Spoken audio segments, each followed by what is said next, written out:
ബാലിൻ്റെയും ഗോമതിയുടെയും നല്ലൊരു കഥ കേട്ടാലോ? അതിന് മുമ്പ് ഒരു കാര്യം പറഞ്ഞോട്ടെ. എല്ലാ ദിവസവും വൈകുന്നേരം ബാലിൻ്റെയും ഗോമതിയുടെയും പിറ്റേ ദിവസത്തെ വിശേഷങ്ങളൊക്കെ ചാനലിനകത്ത് അപ്ലോഡ് ചെയ്യുന്നുണ്ട് കേട്ടോ. കാണാൻ താല്പര്യമുള്ളവർ കയറി കാണുകയും വീഡിയോ ഇഷ്ടപ്പെടുവാണെങ്കിൽ ഒന്ന് ലൈക്ക് ചെയ്യാനും മറക്കരുതേ. അങ്ങനെ നമ്മൾ കാണുന്ന ഒടുവിൽ ആനന്ദം മദ്യപിച്ച് ലക്ക് കേട്ട് വന്നു കഴിഞ്ഞപ്പോഴത്തേനും ഗോമതിക്ക് സങ്കടം സഹിക്കാൻ പറ്റുന്നുണ്ടായിരുന്നില്ല. ഗോമതി മുറിയിലേക്ക് പോയിരുന്ന കരയുവാണ്. ആനന്ദിന് ഇത്ര മാത്രം മാറ്റം ഇത്ര പെട്ടെന്നുണ്ടാകുമെന്ന് വിചാരിച്ചില്ല. എത്ര പാവമായിരുന്നു അവനിങ്ങനെ കുടിച്ച് ഒരിക്കലും ഇങ്ങനെ വന്നിട്ടില്ല.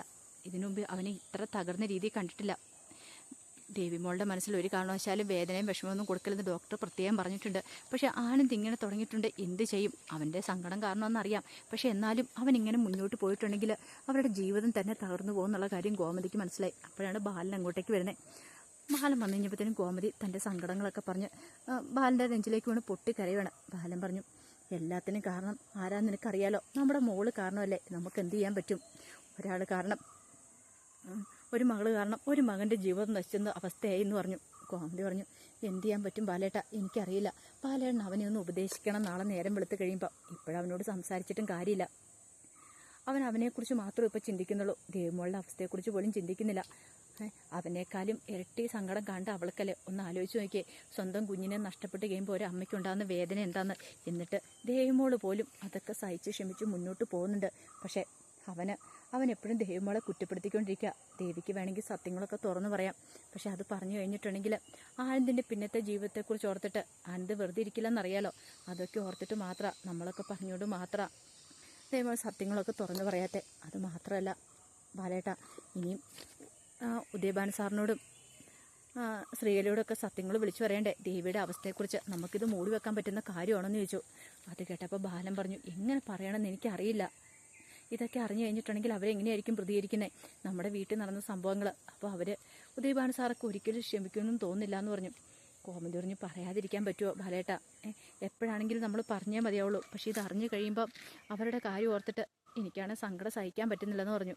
ബാലൻ പറഞ്ഞ്, സമാധാനമായിട്ടിരിക്കുക, നമുക്ക് എന്തെങ്കിലും വഴിയുണ്ടോ എന്ന് നോക്കാം എന്നൊക്കെ പറഞ്ഞ് കോമതിയെ ആശ്വസിപ്പിക്കുന്നുണ്ട്.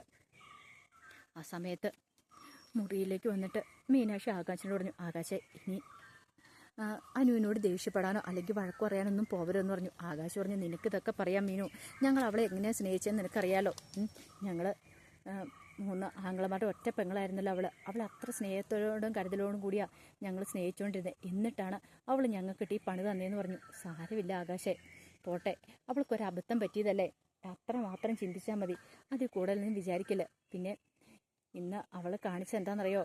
ഞാൻ ആരിനും കൂടെ ഉള്ളതുകൊണ്ട് പറയാതിരുന്നേ. അവൾ ആത്മഹത്യക്ക് ശ്രമിച്ചിട്ടുണ്ടായിരുന്നു. തലനാരിഴയ്ക്കാണ് അവൾ രക്ഷപ്പെട്ടത്. ഞാൻ കൃത്യസമയത്ത് എത്തിയതുകൊണ്ട്. അല്ലായിരുന്നെങ്കിലോ എന്തായി തീരുമായിരുന്നു.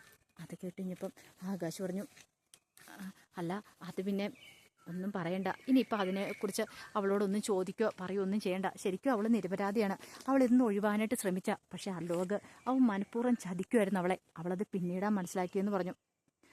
ആകാശ് പറഞ്ഞു, എന്നാലും അവൾക്ക് എങ്ങനെ തോന്നിയെന്ന് ചോദിച്ചു. സാരമില്ല, പോട്ടെ, ദൈവം ഈ കുഞ്ഞിനെ ദേവിയടുത്തേക്ക് വിധിച്ചിട്ടില്ല എന്ന് മാത്രം കരുതാം. പക്ഷേ ആനന്ദേട്ടൻ ഇപ്പോൾ ചെയ്യുന്നുണ്ടല്ലോ, ദേവിയടുത്തോട് ചെയ്യുന്ന ക്രൂരതയാണെന്ന് ഞാൻ പറയത്തുള്ളൂ. ഒരു കാര്യം ചെയ്യാം, ആകാശണ്ണൊക്കെ നാളെ ഒന്ന് ആനന്ദേട്ടനൊന്ന് ഉപദേശിക്കുക.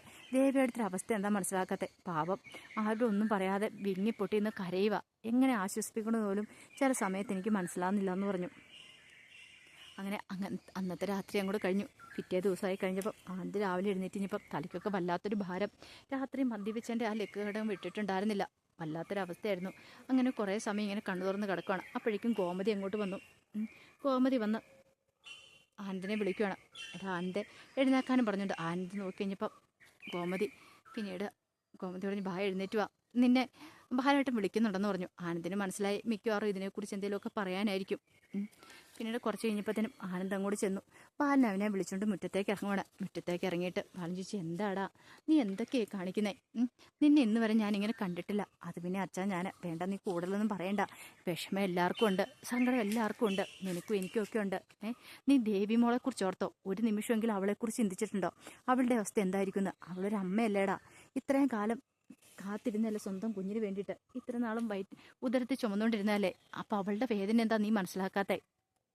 അത് അച്ഛാ, അത് എനിക്ക് സഹിക്കാൻ പറ്റില്ല. ഞാൻ എത്ര പ്രതീക്ഷയോട് കാത്തിരുന്നാന്നറിയാവോ? എടാ, എല്ലാവരും അങ്ങനെ തന്നെയാ, നിന്നെപ്പോലെ തന്നെയാ. അത് നീ മദ്യപിച്ച് വന്നിട്ടുണ്ടെങ്കിൽ അതിൻ്റെ പരിഹാരമാവോ? ഇല്ലാതായ കുഞ്ഞിനെ നിനക്ക് തിരിച്ചു കിട്ടുമോ? ദേവിമോളോട് ഈ കുടുംബത്തോട് ഒക്കെ ദേഷ്യം കാണിച്ചിട്ട് എങ്ങനെയാവും? നീ ഗോമതിയോട് പോലും ഇതുവരെയായിട്ടും പറയാത്ത വാക്കുകളൊക്കെ പറഞ്ഞെന്ന് ഗോമതി പറഞ്ഞ് ഞാൻ അറിഞ്ഞു.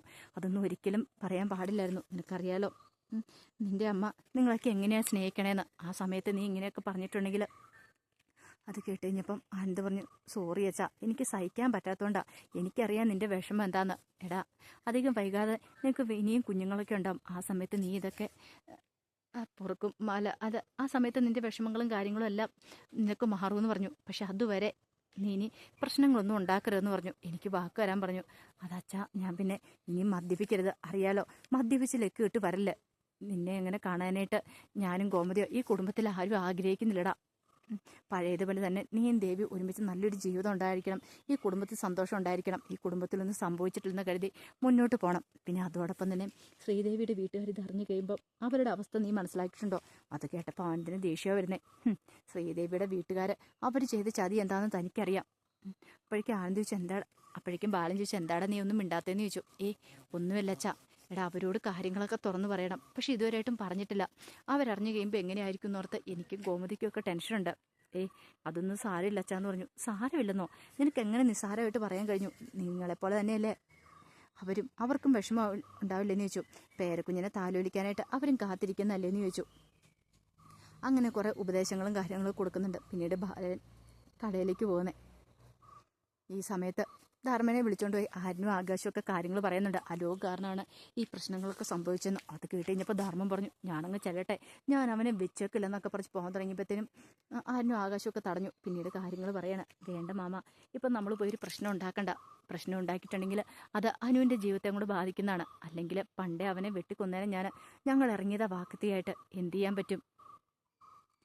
ഇങ്ങനെയൊക്കെ സംഭവിച്ചു പോയില്ലെന്ന് ചോദിച്ചു. ആ സമയത്ത് അമ്മ പറഞ്ഞു, എന്നാലും എടാ ഇതെങ്ങനെയാടാ നമ്മൾ ഇത്രയൊക്കെ ഇങ്ങനെ കാത്തും കരുതി ഇരുന്നിട്ടും. അത് കേട്ടപ്പോൾ അത് കേട്ടിപ്പോൾ ആര്യം പറഞ്ഞു, സാരമില്ല മാമ, നമുക്കൊരവസരം കിട്ടും ചോദിക്കാനായിട്ട്. ഇത് വെറുതെ വിടാൻ പോകുന്നില്ല. എന്താണെങ്കിലും ഞാനിത് വെറുതെ വിടില്ല. ദേവിയെടുത്തിട്ട് വയറ്റിൽ കിടക്കുന്ന കുഞ്ഞു പോയിട്ടുണ്ടെങ്കിൽ ഉറപ്പായിട്ടും ഇതിന് പ്രതികാരം ചെയ്തിരിക്കുമെന്ന് പറഞ്ഞു. കുറച്ച് സമയം കഴിഞ്ഞപ്പോൾ ആര്യൻ്റെ ഫോണിലേക്ക് മിത്ര വിളിക്കുന്നുണ്ട്. അപ്പം മിത്ര ട്രെയിനിങ്ങിന് പോയേക്കുമായിരുന്നല്ലോ. മിത്ര ആര്യനോട് സംസാരിക്കുന്നുണ്ട്. ആര്യനാണെങ്കിൽ വല്ലാത്തൊരു ബുദ്ധിമുട്ടിലായിരുന്നു. ആ മിത്ര ചോദിച്ചു, എന്താ ആര്യ, ഇതെന്ത് പറ്റി? നീ എന്താ ഒന്നും മിണ്ടാത്തെ? എന്തേലും അവിടെ പ്രശ്നമുണ്ടോ എന്നൊക്കെ ചോദിച്ചു. അല്ല, അത് പിന്നെ എന്താ കാര്യം എന്ന് ചോദിച്ചു. ഒന്നുമില്ല എന്ന് പറഞ്ഞു. കാരണം ഇപ്പം അവൾ അറിഞ്ഞിട്ടുണ്ടെങ്കിൽ ട്രെയിനിങ്ങിന് പോയേക്കുക. അപ്പോൾ അവൾക്ക് ഭയങ്കര ബുദ്ധിമുട്ടാകും. അത് അവളുടെ ട്രെയിനിങ്ങിനെ ബാധിക്കും. ചിലപ്പം കുഞ്ഞു പോയെന്നൊക്കെ അറിഞ്ഞു കഴിഞ്ഞിട്ടുണ്ടെങ്കിൽ അവൾ ഇങ്ങോട്ടേക്ക് ഓടി വരികയും ചെയ്യും. അത് പാടില്ല. അതുകൊണ്ട് ആര്യന് അതിനെക്കുറിച്ചൊന്നും പറയാനും പോയില്ല. അറിയണ്ട. അപ്പം മീനാക്ഷിയും പറഞ്ഞിട്ടുണ്ടായിരുന്നു മിത്രയോട് കാര്യങ്ങളൊന്നും പറയരുത്. മിത്ര ഒരു കാരണവശാലും കാര്യങ്ങളൊന്നും അറിയാൻ പാടില്ലെന്നൊക്കെ. അതുകൊണ്ട് മിത്രയോട് കാര്യങ്ങളൊന്നും പറയാനും പോയില്ല.